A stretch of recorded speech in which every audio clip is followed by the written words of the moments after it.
Assalamualaikum warahmatullahi wabarakatuh. Welcome to new topic 2.6 Implicit Differentiation.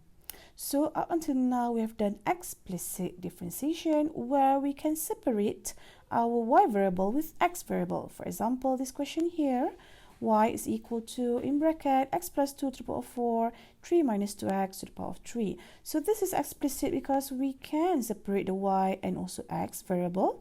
So y on one side, x on the other side, and then we further differentiate them. However, for implicit function, we cannot separate x and y.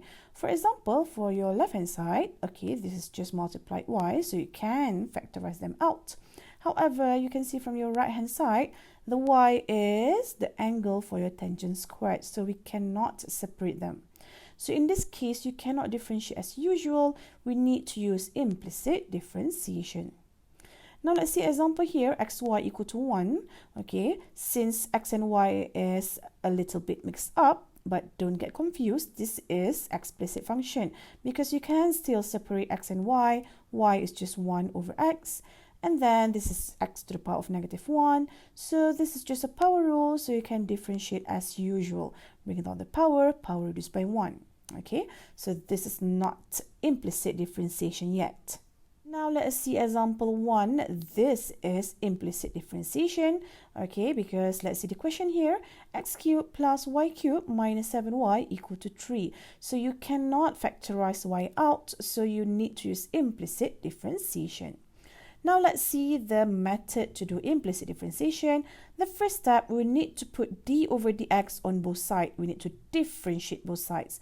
So for example, this is your question. So just put d over dx on your left hand side and also put d over dx on your right hand side. So let's see here. This is the question. Just rewrite back and then just put d over dx on both sides. So we're finished with step number 1. Let's see step number 2. Let us differentiate both sides. Okay, so if you see x variable, you just differentiate as usual. If you see a y variable, differentiate as usual, but you need to further differentiate y. You need to multiply dy over dx. Because this question here is d over dx, you want to differentiate towards your x. However, if you want to differentiate towards your y, this is actually a chain rule. So you need to further differentiate y, which is you need to further multiply dy over dx. I like to use the term of dende. So if we differentiate something towards your y, we need to dende, we need to multiply with dy over dx. Okay, now let's see this. Your left hand side, let us differentiate straight away. Differentiate x cubed is just bring down the power reduced by 1, just a power rule, so 3x squared.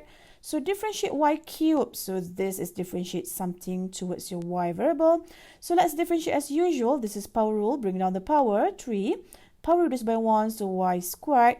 And then you need to further differentiate y, dy over dx. Or you can use my term of dende.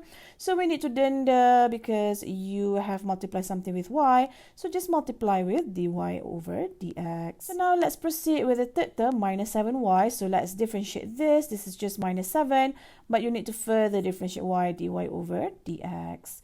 Now let's see our right hand side. This is differentiate of a constant. That is just 0. So now we have finished step number 2. Now let's see step number 3. We need to separate dy over dx on your left hand side. So any term with dy over dx, let's put it on your left hand side, and others put it on your right hand side. And when you separate them, let's straight away factorize dy over dx.